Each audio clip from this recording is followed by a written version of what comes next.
Welcome everyone and welcome to another edition of the Cerebral Smack Talk live on YouTube.com. It is Global MF Michael Fletcher alongside Anthony the Hitman Florio and Michael Bullock. As many of you guys know, Dee Dee Woodson will not be with us for a very long while, not until possibly the end of the year or the start of 2018.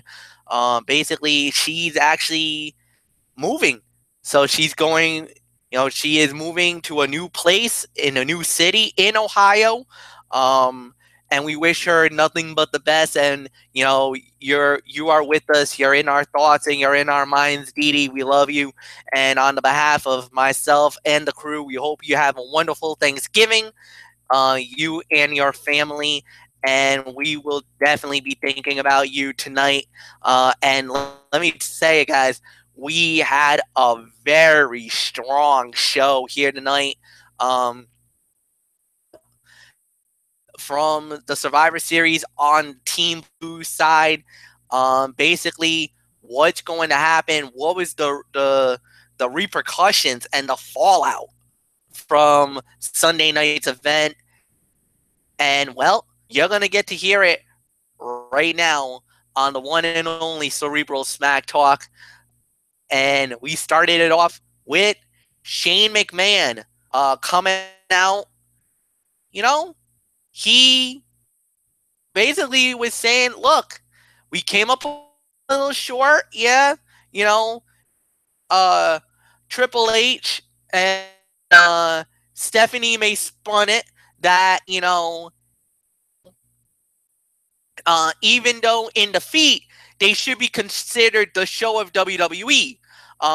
He then went on to praise the roster, for bringing the passion, the intensity, just like they do each and every night when they step in the ring on SmackDown Live.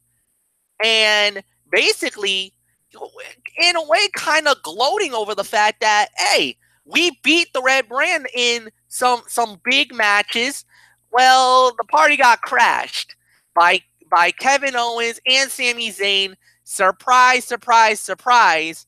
But the big thing was they came out in raw red colors. You bunch of flippin' turncoats. What the bleep are you doing? Well, here we go. And now, let's see what happens. So, I mean, solid way to start the show. Nothing more to say. I loved it. Anthony Floyo, come on in. Give me your thoughts. Well, I'll tell you, MF. Wow. Kevin Owens and Sami Zayn, we miss you on Monday Night Raw. We wouldn't mind having you. That's all I can say on that. I mean, one of the many reasons why Team Raw won the traditional Survivor Series elimination matchup. So that was a big plus. And of course, there have been rumors going around that there is talks about Kevin Owens and Sami Zayn possibly Raw. But I'm reading I've come across an interesting scenario here, which I'll get into in a moment. But for me, I would say this was the segment of the night. I mean, I'm wondering what Daniel Bryan is considering the permanent solution to this. A trade to Raw for a few key talents. I mean, honestly, Kevin Owens and Sami Zayn to Monday Night Raw for some guys like Finn Balor and the Good Brothers would do wonders for everyone involved. I'm guessing we're going to see some more newcomers, maybe on the women's side. You never know. But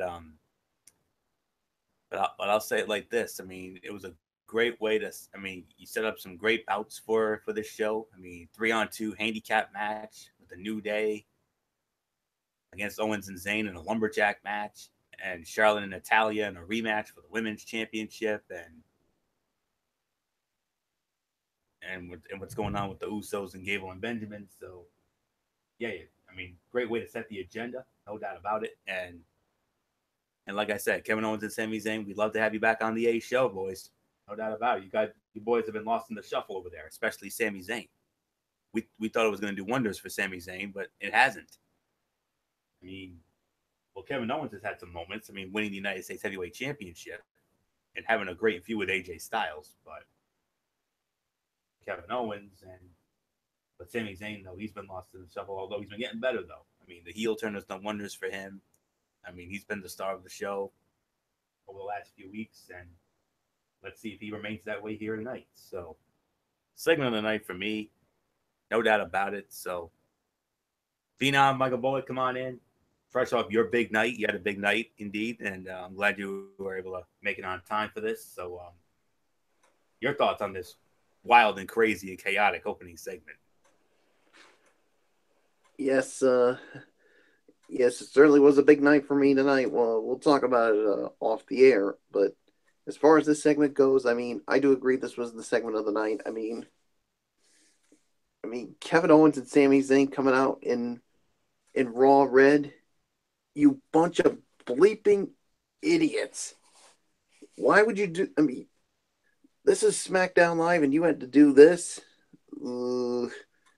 That's gonna rub me and Fletch the wrong way, and it's an insult to the rest of Team Blue. So, but yeah, I mean, and Kevin Owens and Sami Zayn basically said they had no remorse for what they did, and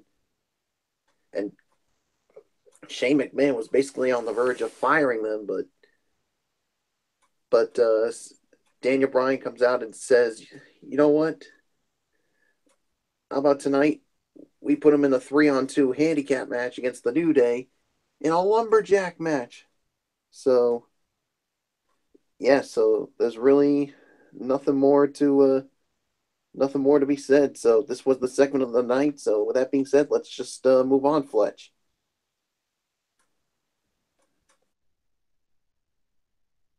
All right, and Anthony Floyo, just unmute your mic for the moment because the ball will be coming to you real fast as we started it off on SmackDown Live tonight. The first match of the evening, Jey Uso going up against Shelton Benjamin. Bout with Shelton Benjamin, 6 minutes 44 seconds unofficially. So, give me your thoughts about the fight. Well, another sheet I have lists this bout as 7 minutes and 20 seconds. But I'm going off ProWrestling.net. So unless you're going off 411 Mania or another company, yep, that's it. Yep. But nonetheless, I'm going to give this about 2 to 2.5. I mean, this was a solid match, no doubt about it, and looking like Shelton Benjamin and are still going to be the Usos challengers for the time being. I mean, I haven't really. I mean, unless maybe the newly named Bludgeon Brothers end up getting an opportunity, which could happen.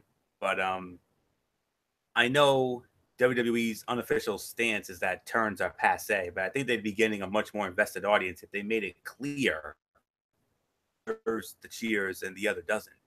The Usos worked like baby faces, and Sheldon and Gable wrestled like heels, but fans are not entirely on board. I mean, the Usos have been getting more cheers lately because of their gimmick and what they've been doing. I mean, they've been on a major roll, coming off that big win at Survivor Series, getting that payback against the Bar 1 year in the making, and I'm actually going to bump this up to. I'm going to give this a solid 2.25 to 2.5 stars, leaning more towards 2.5 stars. This was a solid match, some good action throughout. Shelton Benjamin hasn't missed a beat. He may be 42 years old, but still move, man. I mean, it's like he's in his 20s and 30s all over again. And he's still putting on some quality matches at his age. Well done, man. Well done. So there's no question about it. I mean, with the way this is going right now, I wouldn't be surprised if we see these two go at it again for the SmackDown Tag Team Championship at the Clash of the Champions next month in Boston. So just saying, that's just my thought. So 2.25, 2.5, leaning more towards 2.5 stars. Solid match. I would probably say maybe second best fight of the night for me. So nothing more to say here. Michael Bullock, let's get your thoughts on Shelton Benjamin and Jey Uso. Yeah, I'll give it about 2.5 stars. It's my rating on the match. I mean, yeah, I mean, it does look like for the time being that Benjamin and Gable will be the challengers for the Usos SmackDown Tag Team Champions. So yeah, it's probably going to go down at the Clash of Champions event next month. So yeah, good match here. 2.5 stars. So Fletch, I give it to you.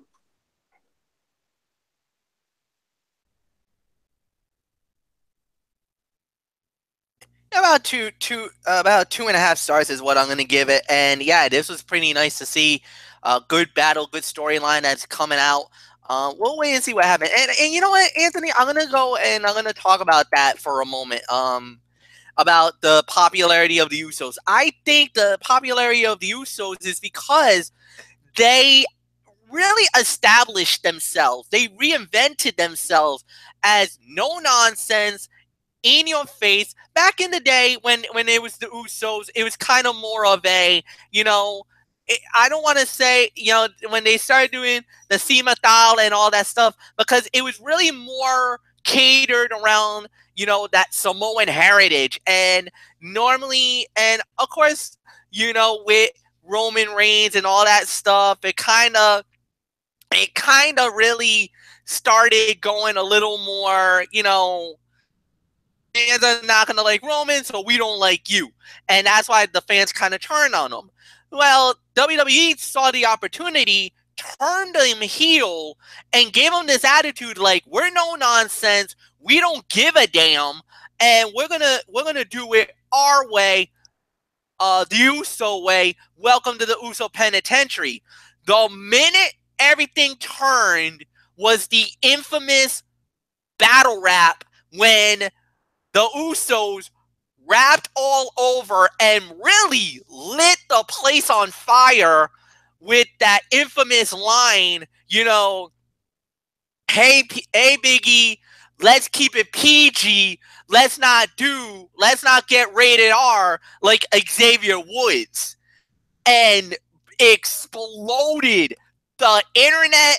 I mean, Wale was there and he was doing the Don DeMarco. He was saying what happened, what was happening, what was going on. The place exploded. I remember I fell out of my chair going nuts about it because it was the most sickest burn, and their promos ever since that moment has been unbelievable. Their promos straight up is lit fire. They're fire on the mic. When they got that hot mic going and they go, it's without a doubt now become that team again. And the thing is, the fans are embracing the Usos because they're no longer that, Samoan, Cimathal. No. Now the attitude, the hats, the gear, that in-your-face attitude where they're going to keep it real. They're going to keep it 100 on you, and they don't give a damn if you like them or not. And all of a sudden, the universe is getting attached to them again. Even I became an even bigger fan of the Usos, and now I'm over with the Usos after what they did on Sunday night, defeating the Bar and proving that, yes, SmackDown Live does indeed have the best tag team in the WWE today. End the statement, period. All right. Now, we had some fun after this. Backstage segment, everything was all good. Everything was all good. Naomi, getting ready, trying to get her beauty, and, well, let's just say, look out, ambush, we got an attack, another NXT invasion. This time around, well, two girls that a lot of the social media was asking for, and one I've never even heard of. Anthony, you might have to help me out on the last one. Ruby Riott, Liv Morgan, and Sarah Logan. They are now a part of the SmackDown Live family and look out below. They came out guns blazing and they laid out Naomi. They went after one of the top in the division and just not only laid her out, but they laid Becky Lynch out. All right. It's one thing when you take out Naomi, because Naomi's one of my favorites, but I'm not really that emotionally attached. The minute they jumped Becky Lynch, gloves are off. Now I'm like, what are you three doing to my girl? Get off her, you bunch of jackals. And all right, this is open forum. If you guys want to talk about the beatdown or talk about the newest members of the Smackdown family, be my guest. Knock yourselves out. Well, let me just say it like this, MF. We know who Ruby Riott and Liv Morgan are. We know who they are. They're from NXT, and I guess Sarah Logan went down there too. Now, you were wondering about who Sarah Logan is. Sarah Logan was one of the 32 women who competed in the inaugural Mae Young Classic.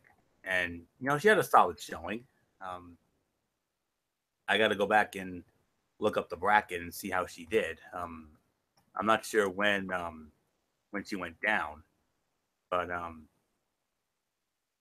let's see. I know she was in it. I'm just trying to find out when she lost. Oh, that's right. She lost in the first round to Mia Yim. Of course, you all know Mia Yim, Jade from TNA, and don't be surprised if we see Mia Yim on the main roster soon enough because of her incredible talent. But no, I'll tell you what, Sarah Logan, I mean, she's been on the independent scene, and she's worked in the American Pro Wrestling Alliance, Juggalo Championship Wrestling, Resistance Pro Wrestling, and she actually made the PWI Female 50 last year. She came in at number 41 of the top 50 female wrestlers in the PWI Female 50 in 2016. That's who that is. And not bad with who she was trained by. She was trained by Taka Michinoku, the WWE Performance Center, Mickey Knuckles, aka Moose, the woman Moose from the old TNA, and Madman Pondo, who she worked with in the Juggalo Championship Wrestling. But no, she's best known as Crazy Mary Dobson from her days on the independent scene. So that's who that is. Of course, we know Liv Morgan. Okay, when you say Crazy Mary Dobson, now I know who you're talking about. Okay. All right. Now that name rang the bell. Yep, that hit. I knew it would. I mean, because we all know that you how you are with the independents. I mean, that's all you. But I'll say it like this though: Liv Morgan, we know what she is. Once upon a time, she was the girlfriend of Enzo Amore, and then they broke up, and now she's dating Tyler Bate, the first ever UK champion. And we know what Ruby Riott can bring to the table. Ooh, yes, we do. From her days in NXT. I mean, especially when she was feuding with Sanity and Nikki Cross. I mean, they were having some epic fights there. And having them come in as heels, I mean, I'll tell you what. Ruby Riott, Liv Morgan, Sarah Logan, they're a bit of an odd trio. We'll see where it goes. I'm intrigued. But until they can establish, more personalities for them, I'm not really sold yet. But correct me if I'm wrong, but didn't we kind of see this last night on Monday Night Raw? The closest thing to a Paige lookalike in WWE, which is Ruby Riott. She showed up with two other women, a blonde and a brunette, and they attack a prominent babyface. I guess somebody Xeroxed the Raw creative page and made some minor adjustments, huh? But seriously, they thought it was a good idea to repeat the same idea 2 nights in a row for debuting new women in factions. That's the only little nitpick. But other than that, I'm for it, man. mean, even though this was a complete carbon copy of what we saw on Raw last night with Paige, Mandy Rose, and Sonya Deville, this time we have Ruby Riott as the Paige, Liv Morgan as the Mandy Rose, and Sarah Logan as the Sonya Deville. So, but hey, I'm all for new debuts. So, it'll be interesting to see where it goes. I mean, the SmackDown Live roster really, I mean, the women's roster on SmackDown Live really needed a shot in the arm after all the great acquisitions that Raw got, mainly getting Asuka and Paige and then throwing in Mandy Rose and Sonya Deville. So I'm for it. So let's see where it goes. But we need to see some more personalities for these girls established. So well done, and congrats to Ruby Riott, Liv Morgan, and Sarah Logan, WWE superstars now. Well done. So I can't wait to see where this journey takes them. So, Bullock, do you have anything you want to say about this?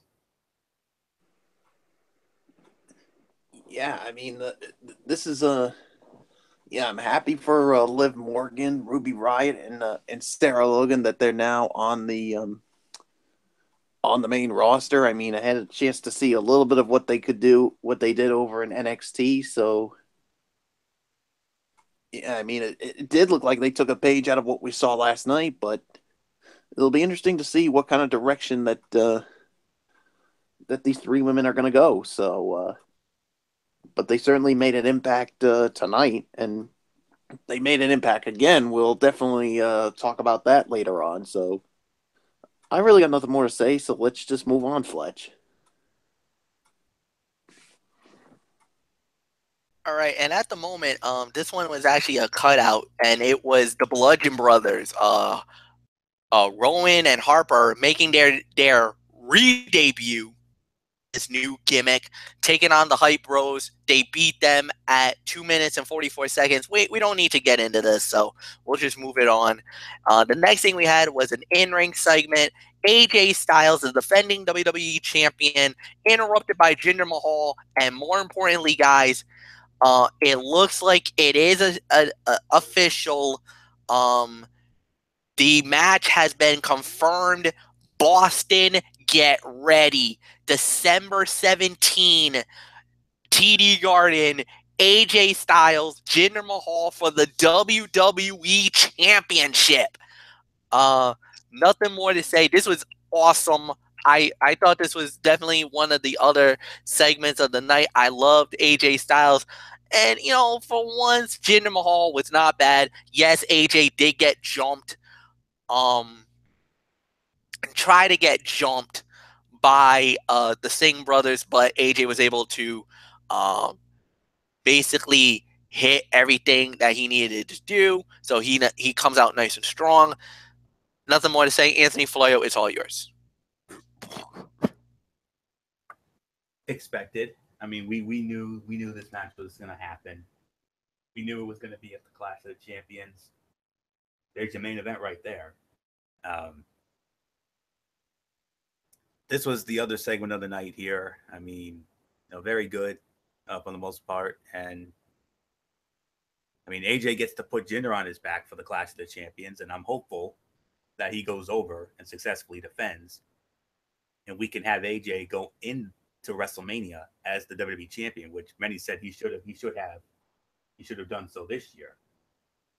But that was what it was. But yeah, and hopefully we can go to WrestleMania with AJ leading the charge on SmackDown Live.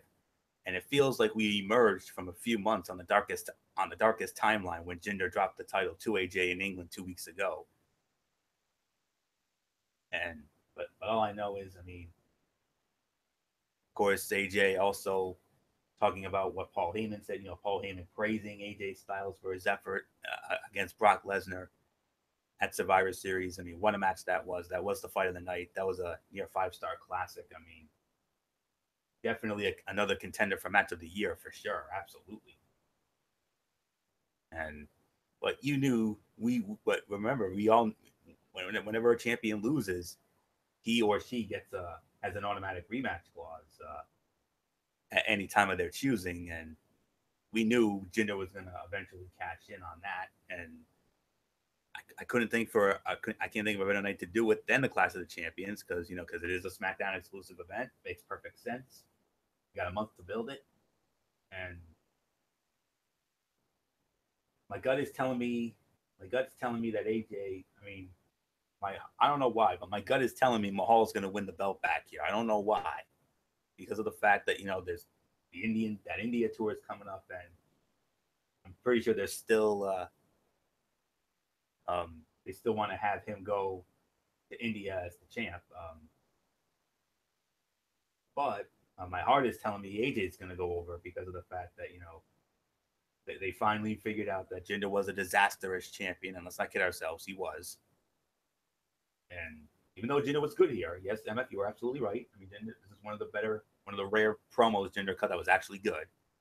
Not all of them were, but this was one of those few good ones. But like I said, I just want AJ to win it. I just want to see AJ Styles go into the Superdome on April the 8th at WrestleMania 34 as the WWE champion. He deserves that opportunity after everything he's done. So, my opinion, and I'm sure you guys agree with it. So, WWE, if you learned your lesson, for the love of God, don't put the belt back on Jinder, please. After everything AJ's done for you over the last few months, especially leaving the South American tour to fly 16 hours to go to TLC to fight Finn Balor in place of Bray Wyatt. Yeah. I heard that a lot of reasons why AJ won the belt there. I mean, it could have been Vince's way of saying thanks for helping us out for Finn Balor, but also because of the fact that he realized that him and Lesnar was the better match at Survivor Series. They got that right. Oh, did they get that right?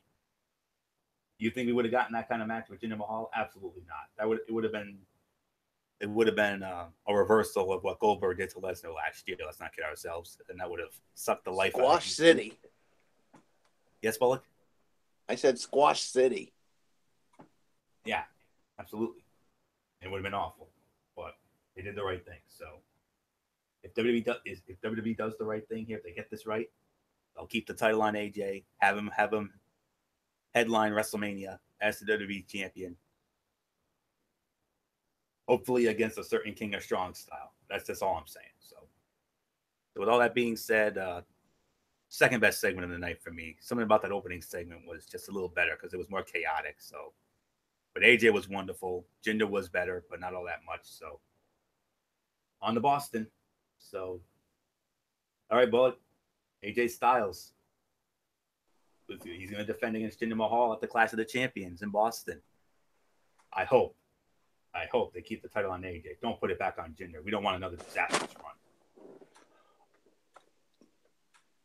Oh yeah, I mean, yeah, this to me was another one of the segments of the night here. I mean, AJ Styles, I mean, talking about his match with Brock Lesnar and how he almost defeated him, and talking about the praise he got from Paul Heyman, and then of course he decided to call Jinder Mahal out, and Jinder Mahal says, "You know what? It'll be you and me at Clash of Champions for the WWE Championship." And then, like you said, the Singh brothers, I mean, tried to pull a fast one on AJ Styles, but yeah, how did that go?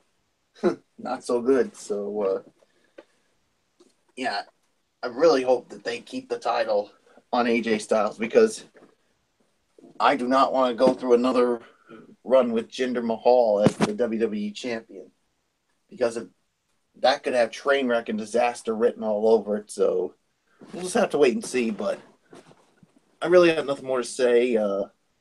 Fletch, let's move on to the what I think is the SmackDown Women's title match. It is indeed the SmackDown Women's title match, a rematch from SmackDown Live 1 week ago.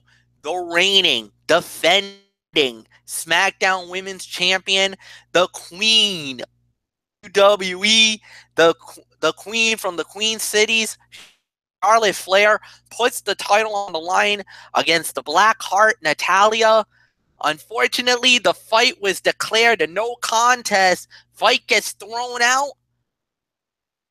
Yeah, those three beautiful ladies from NXT, Liv Morgan, Sarah Logan, Ruby Riott, up, and let's just say they caused chaos in the building. They basically started going pretty much blood in the water, attack city, and yep, the fight got thrown out. I know, boo. Unfortunately, there was really nothing more that we can say about this. We got to call it an NA automatic. I mean, there's really nothing more that we can say or really add to this. If you guys want to add anything more, you please be my guest. But I don't think there's really anything more we can add to this fight. Just that it was expected. That's all there was. Just that it was expected. It was. Yep. It was expected. Oleg, do you want to put any 2 cents on this? But yeah, that's pretty much all you could say. I mean, it was pretty much expected. Yeah, I just want to say one more thing, and don't be surprised if come either a future SmackDown Live or maybe Clash of the Champions, we get some kind of 6-woman or so tag match involving these ladies. Oh yeah, most definitely.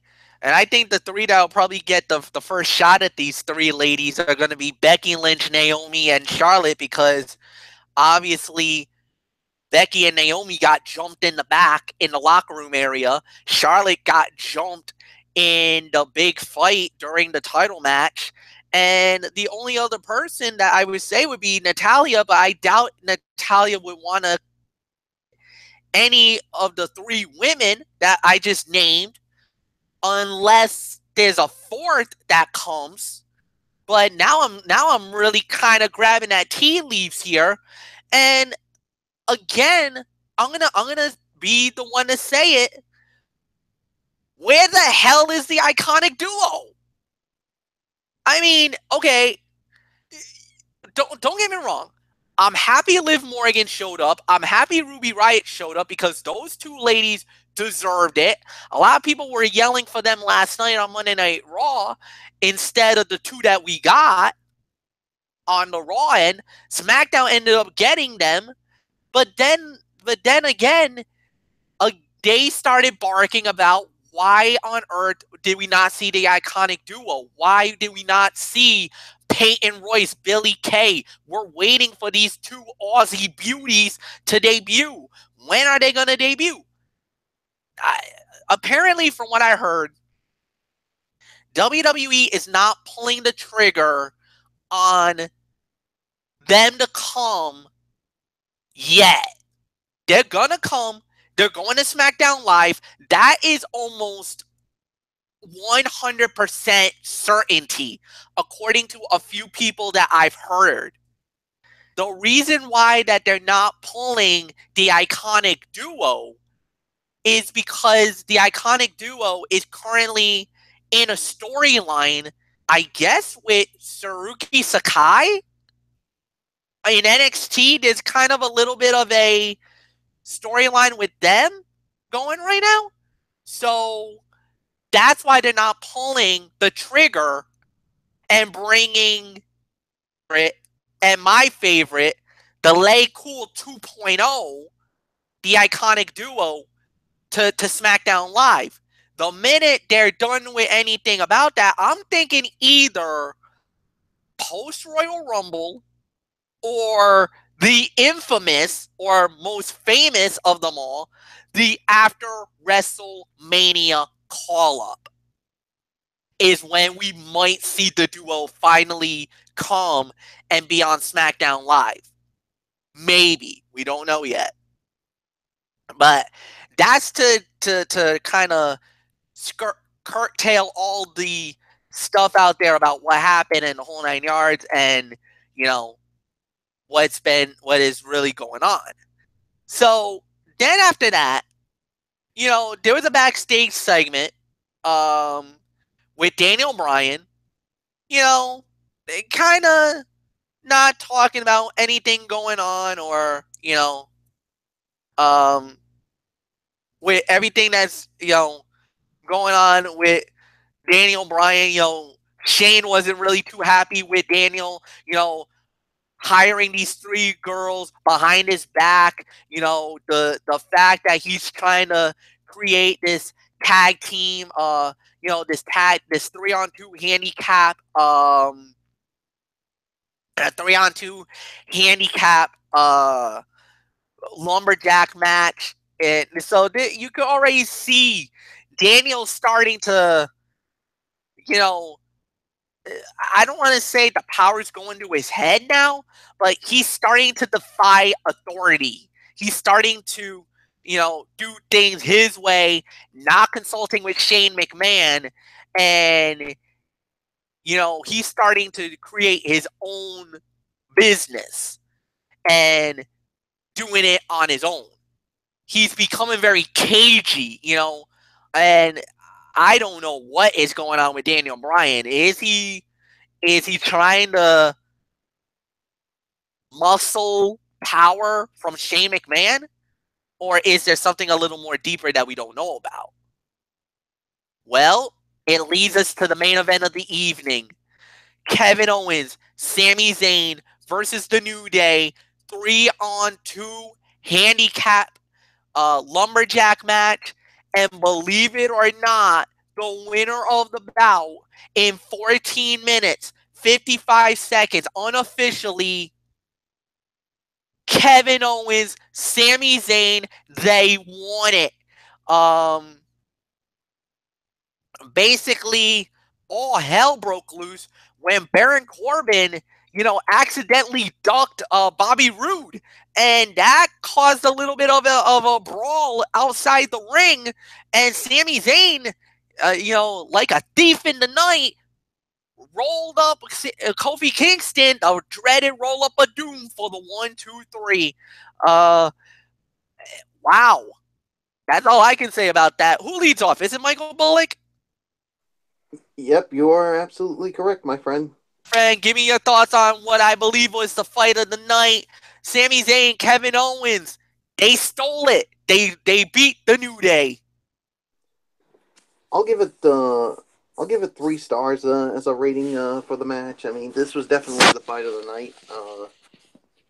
Yeah, I mean, Kevin Owens and Sami Zayn winning it with the dreaded roll up of doom here, and yeah, I mean, there was like real chaos that really came from this match here, especially like you said when you mentioned about Baron Corbin with what he did, and yeah, Control couldn't. I mean, they couldn't get control of this, and then Sami Zayn rolled them up and got the victory. Of course, Kevin Owens. Well, then after the match, of course, Kevin Owens left ringside, and well, basically, Sami Zayn got the crap beat out of him by the New Day for winning with that roll up of doom. And then, of course, afterwards, they show Kevin Owens backstage and says, "You know what? Please don't fire me. Please don't fire." Or, and then Daniel Bryan says, "You know what? I'm not gonna fire you. You don't have anything to worry about because I need you next week. Because next week you're gonna go 1-on-1, and Fletch, you're gonna love this one. It's gonna be against the Viper, Randy Orton." And let's just say Randy Orton is one very pissed off Viper. I mean, especially after what happened at Survivor Series. And you heard Daniel Bryan earlier in the night when he said he had to send Randy Orton home because Randy Orton said he didn't want to be held responsible for what he was going to do to Sami Zayn and Kevin Owens. So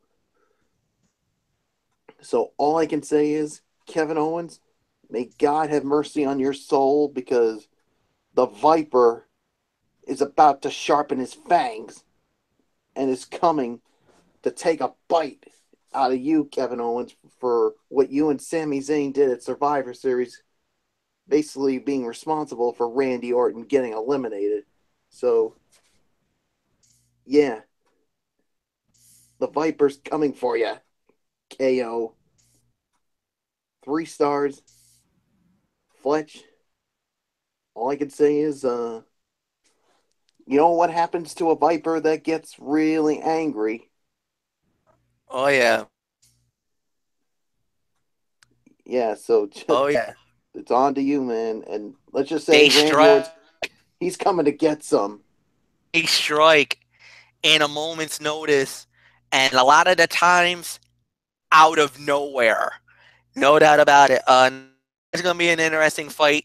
3 stars for the fight for this fight of the night. No doubt about it. But I think the dilemmas that needs to be addressed. One, accidentally hit Bobby Roode. Corbin's the United States heavyweight champion. Is he the next in line? Could the glorious one be the future United States heavyweight champion?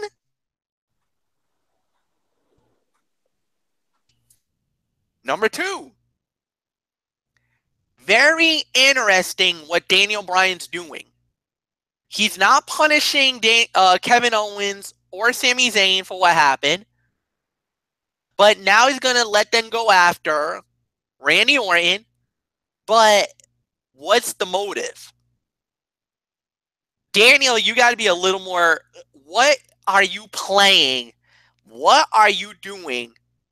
And why do I got a funny suspicion that something is not right here? In the immortal words of a lot of the movies, in a lot of the Star Wars movies, Solo did it. I think in the original one, The New Hope, I got a bad feeling about this. Something stinks. And I don't like it. And exactly, I don't like it. Especially for me as the vice president of the Rhode Island chapter of the Yes Movement. Exactly. It is, what is your game? What type of chess match are you doing right now, Daniel Bryan? Because there's been rumors about you turning heel. Are we going to see this? Is this actually happening? Is Daniel Bryan about to do the unthinkable and betray his own Yes Movement? Compelling. And now I'm intrigued on SmackDown Live. Gonna get not only leading after Survivor Series, because now we're heading into the Royal Rumble. We got on December 17th, then all roads leads to the Royal Rumble. And then from there, it's all the way to WrestleMania in New Orleans at the Mercedes-Benz Superdome. What are we going to get from now until that fateful night, I believe in March or April? What are we going to get? We still need to find out. Is Daniel Bryan siding with Kevin Owens and Sami Zayn? Is Daniel Bryan out on his own? Rogue? Or is there something more deeper that we don't know about? There's a lot of questions, and those answers will definitely be coming up and answered either on SmackDown Live, Clash of Champions, Royal Rumble, or even on the road to WrestleMania. Anthony Florio, how do you follow that?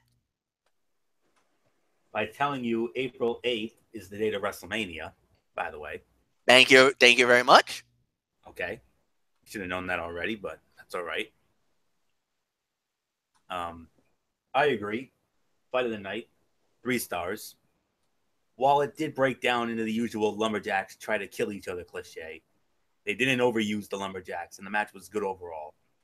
Sammy and Kevin stealing the win, and then Kevin bailing on Sammy was also well done. So on Sami Zayn picks up the win. like I said, the heel turn's continuing to do him wonders, and he just keeps getting better and better. And well, we talked about it. Daniel Bryan is a mastermind of chaos at this point. We don't know what to make of his motivations yet, but we are more curious about that than anything else that they did with the final segment. There is a lot up in the air about SmackDown Live right now, and that's a positive thing. That's a good thing. And I'm hopeful that it will become more focused and less amorphous next week. It would be nice to see some new feuds form. I could break the show out of the rut it's stuck into forever, and it's gone now. in preparation for Survivor Series. No, spit it out. So, say what you're gonna say. I just want to get your reaction to what happened. There's really nothing more to say on this. I don't want to hear about these girls from NXT. They are nothing but disrespectful. And you touched on everything. And I think Daniel Bryan is going to eventually turn heel. I feel it. I feel it in my bones. It's going to happen. I don't think it makes any sense considering how ridiculously over he is. No pun intended. But just saying. So I mean, we've already got a power struggle on Monday Night Raw. We're going to have a power struggle on Monday Night Raw with Kurt Angle and the Authority.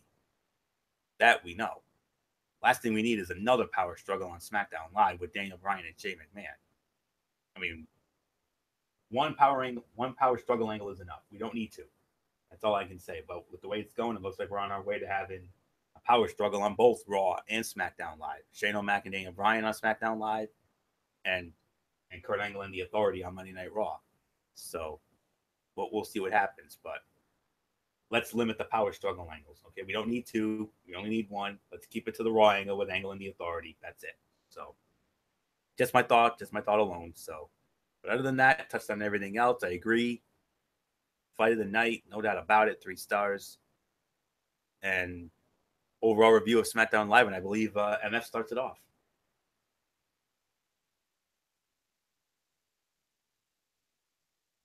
I gotta say, this has definitely been a very compelling SmackDown Live. Unfortunately, there was a couple of cutouts here tonight. The Bludgeon Brothers making their debut, and then the disappointment with the women's title fight ending in a no contest. However, Sami Zayn, Kevin Owens, and the New Day, definitely fight of the night. Then you had to start the show with Shelton Benjamin and Jey Uso, but it's the storylines that's definitely run the night.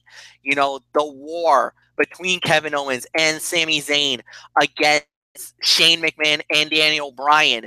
And now you got Daniel Bryan and Shane McMahon kind of going at it with each other, a little bit of a power struggle.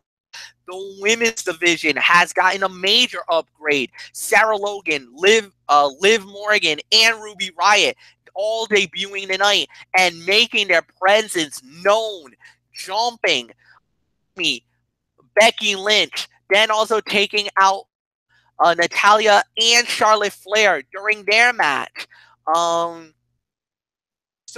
much going on. Then you got the announcement for the WWE title fight, AJ Styles versus Jinder Mahal at the Clash of Champions. I'm going to say it. I think SmackDown did a phenomenal job with the time that they had. Great storylines that came off of Survivor Series. Now you're heading in a right direction, and I gotta believe I think they did it better than Monday Night Raw did last night. They kind of made it very entertaining. They left everything, they got me intrigued for the upcoming weeks. And that is the biggest reason why I don't care who you are. Yes, Raw, you can say that you're the A show and everything else, but damn it, the hell, SmackDown Live is the show because of the fact that they do storyline progressions. They tell the story a lot more better than your show does and give you more better quality matches than your show does any goddamn day of the week. And if you want to fight me on that, then so goddamn be it. 7 out of 10 for tonight's SmackDown Live. Florio, go. Woo! Preach, Fletcher, preach. I deserve that. Raw deserves that. You're absolutely right. I've learned my lesson in 23 years of knowing UMF. I mean, and I want to put it out there to all our viewers out there. Don't ever challenge MF to a debate, because if you do, 9 times out of 10, you're gonna get your ass kicked. Trust me, I know, and I'm not even gonna. Yeah, you're gonna get your ass chewed out big time. Yeah, I smell some RKO's and pedigrees in my future, but yeah. Or maybe a punt to the skull. Okay, all right. Hey, I'm not that evil. Come on, guys. I won't do that. For RKO or pedigree, nah. Okay, but nonetheless, you make every valid point, MF. I'm not even gonna challenge you on that, because you make sense. You're absolutely right. I mean, SmackDown Live's been known for storyline progression, and Raw has been known for solid and newsworthy shows, a la last night and every other week. So let's see. It's between 6.5 to 7 out of 10. I mean, just about right, MF. This episode of SmackDown Live, rock solid post pay-per-view edition of the show, playing up the potential issues between Daniel Bryan and Shane McMahon, introducing new women of their own, Ruby Riott, Liv Morgan, and Sarah Logan, and setting up some future matches. And of course, we already know AJ Styles and Jinder Mahal for the WWE Championship is official for Clash of the Champions in Boston next month. I think we're looking at the Usos against Shelton Benjamin and Chad Gable for the Tag Team Championship. Maybe we could see Baron Corbin against Bobby Roode for the United States Heavyweight Championship. That's a compelling matchup. That's one I'd like to see. That'd be a good match. What about the Women's Championship? I mean, what's next for Charlotte Flair? I mean, maybe Natalya gets another shot, perhaps, at Clash of the Champions, considering that it ended in a no contest. I would think Natalya deserves a rematch, so maybe they could do that at Clash of the Champions as well, and then throw in something with Becky Lynch and Naomi. They need a third dance partner to go up against Riott, Morgan, and Logan. So we'll see how that plays out. So, but yeah, I mean, MF touched on everything else. I mean, Fight of the Night was the main event, obviously. Second best fight, I would say, was the Uso Benjamin match, and those were the two quality matches, quality segments, storyline progression. MF hit the nail on the head on all of it. So 6.5 to 7 out of 10. That's my rating for that. So nothing more to say on that. Bullet, your thoughts on the Survivor Series fallout from SmackDown Live? Oh yes, this was definitely a 7 out of 10. So I mean, yeah, you did have some cutouts, but you had some good matches, some good segments here tonight. So other than that, yeah, I mean, there's really nothing more to say. So 7 out of 10 is my rating. So Fletch, I give it to you.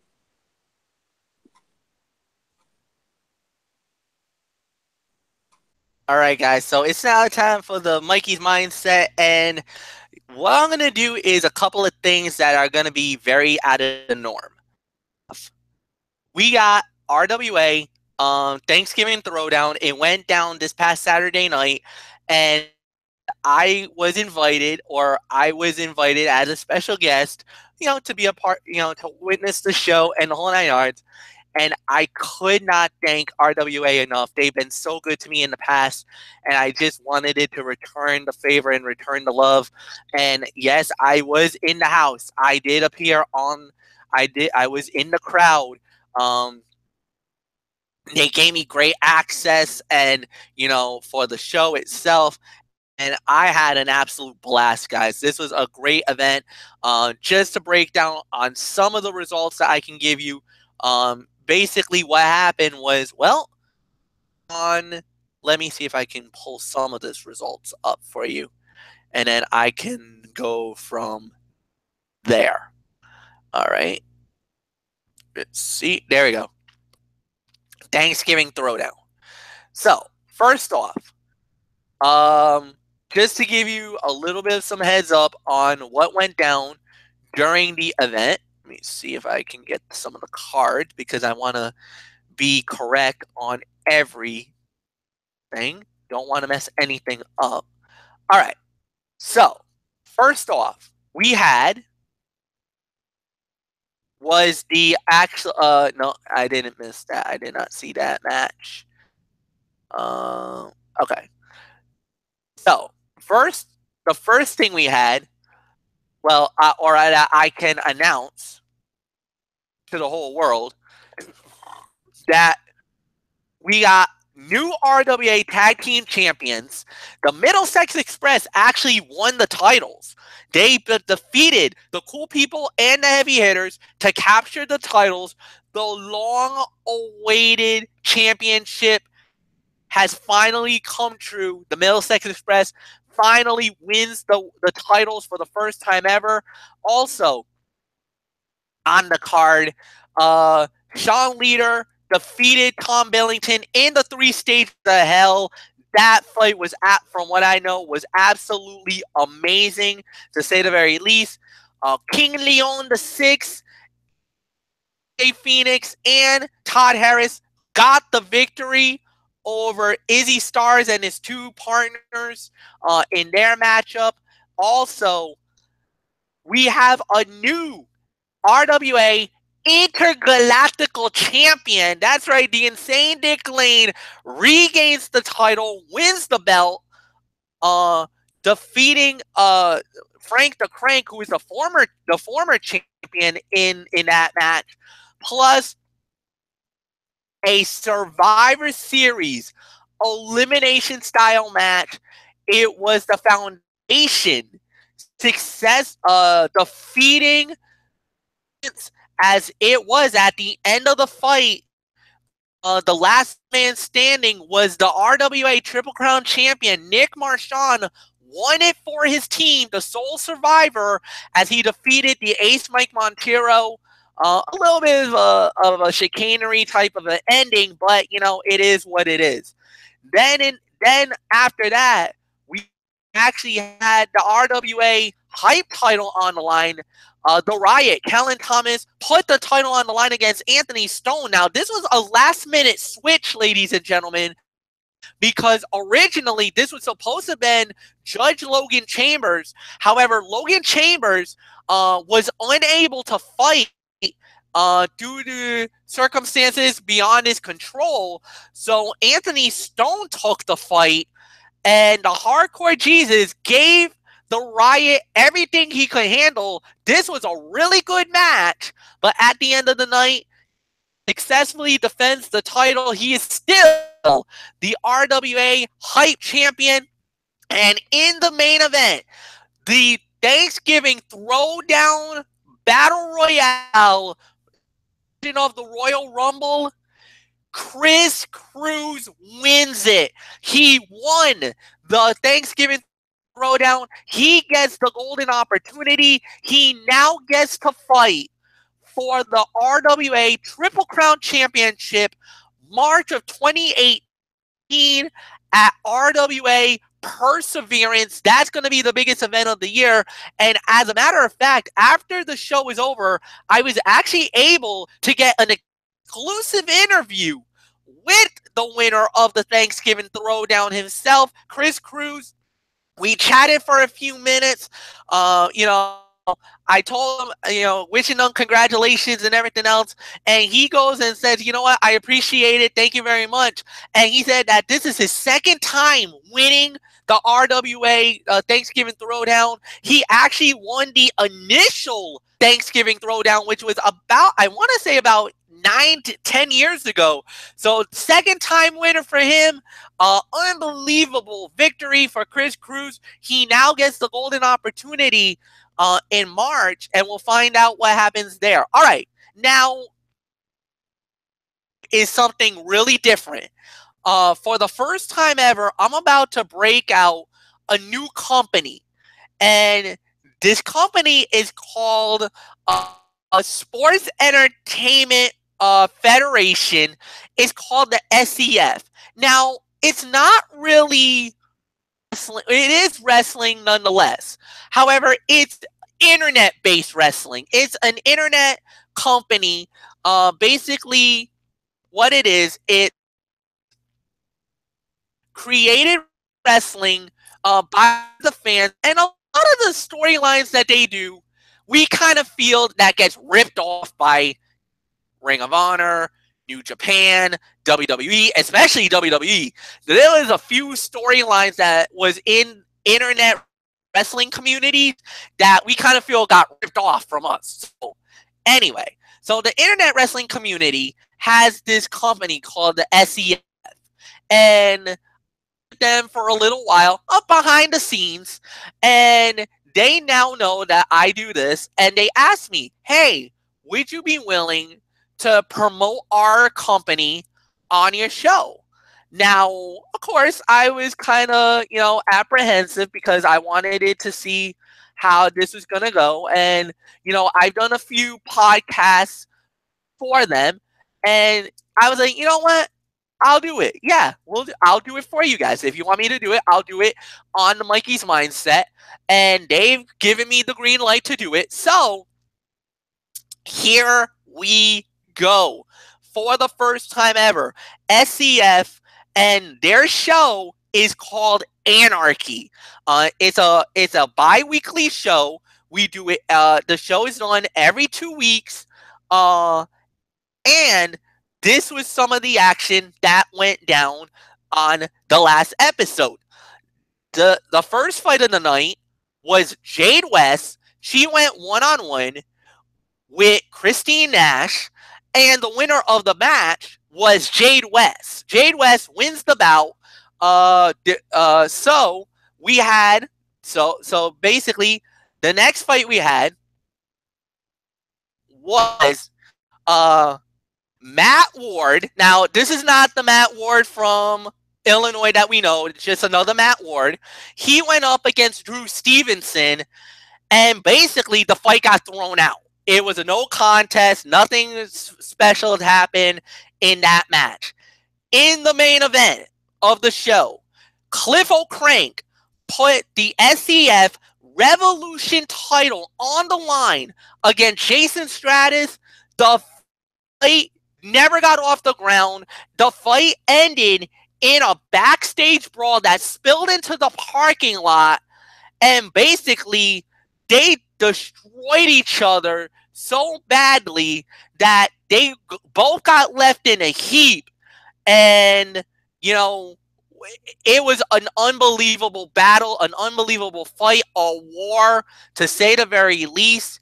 And now, for all those people who's wondering, is there going to be a show on Friday? Unfortunately, no, not this week. It's been determined by the brass and the commissioner, Carlos Mitchell. The commissioner has announced that they are not going to do another show until Friday night, December 1st. So actually, it will be December 1st will be the next episode of Anarchy. And I do want to let you guys know, keep your eyes peeled to SEF4life.com. That is where you'll find the fight card and everything else.